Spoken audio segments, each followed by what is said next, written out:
Ma sono forse tornata in Italia? No, sono a casa di Shakespeare.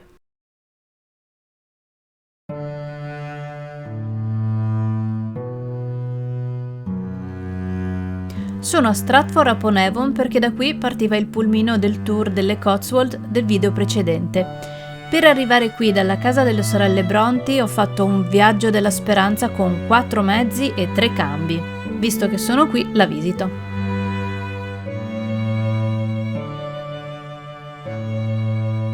Questa volta pernotto al Salamander, un bed and breakfast gestito da una ragazza gentilissima che, nonostante sia in convalescenza perché è appena tornata dall'ospedale, si dimostra molto disponibile e mi dà consigli su dove mangiare e cosa vedere in città.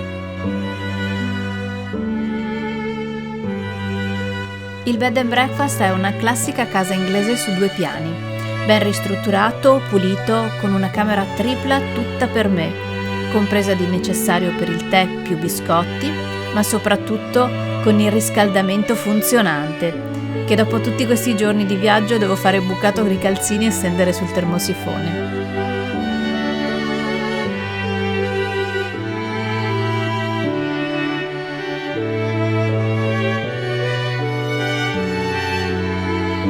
Sono già stata a visitare la città e la casa di William Shakespeare nel lontano 1999 e non ho voglia di spendere soldi e tempo chiuse in un museo che poi ho già visto.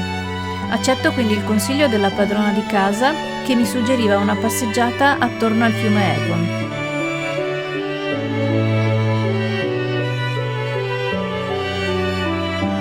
Inizio comunque dalla strada principale della città, quella con casa Shakespeare, e mi imbatto nelle statue del Bardo e del Giullare, che l'ultima volta che sono stata qui non c'erano, infatti sono piuttosto recenti.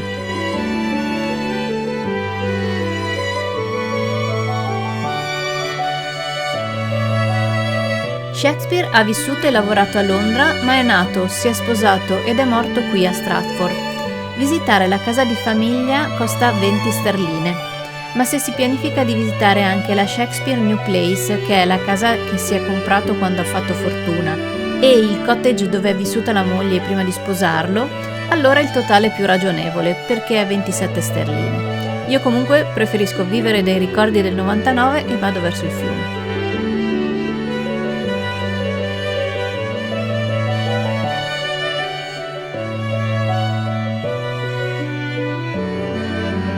E poi capisco che è un edificio protetto, ma esternamente sembra veramente un rudere.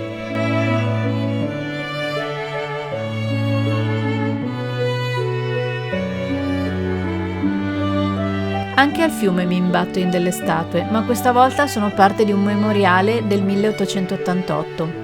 C'è la statua di Shakespeare seduta in alto e poi 4 statue tratte dalle sue opere. A proposito di opere, è ora di mettere il like e condividere questo video e iscrivervi al canale se non lo avete ancora fatto.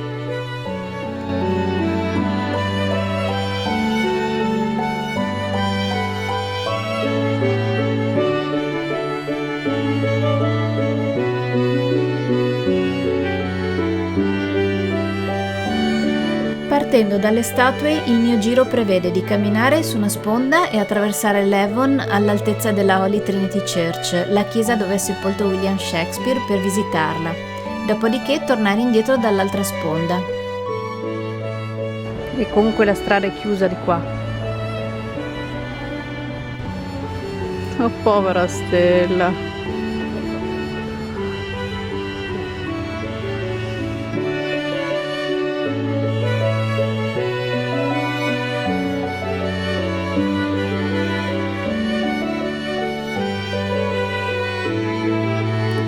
La passeggiata si fa in meno di un'ora e a me è piaciuta molto perché le rive del fiume sono un luogo tranquillo e rilassante, almeno che non abbiano dato da mangiare ai pennuti.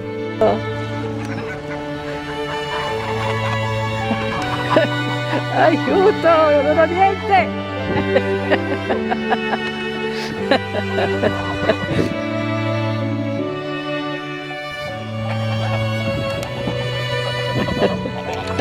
Chissà quanto costa il traghetto qua.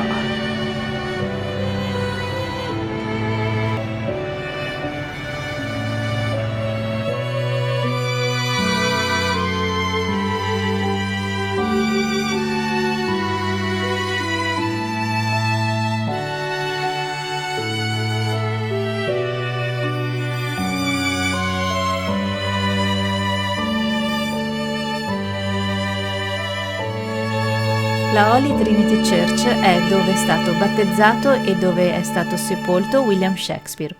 Costruita nel 1210 sul luogo dove precedentemente era un monastero sassone, è una parrocchia tuttora attiva.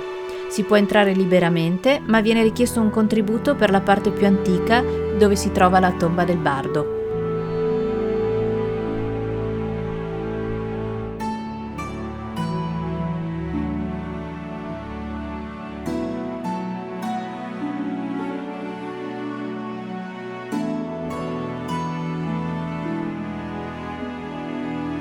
Questa è la tomba.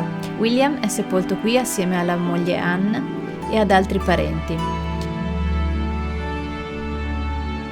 Questa è la fonte battesimale a cui è stato battezzato.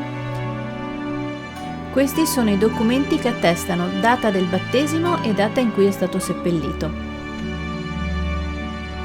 La Bibbia è del 1611, quindi probabilmente in uso ai tempi del poeta.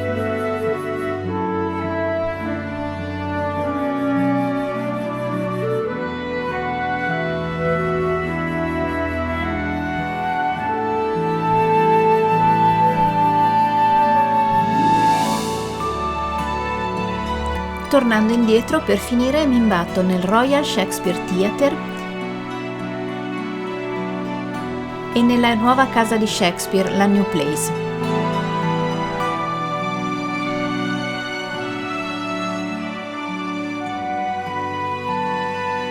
Nel prossimo video cambiamo epoca e ci immergiamo in quella Regency con il Festival di Jane Austen a Bath.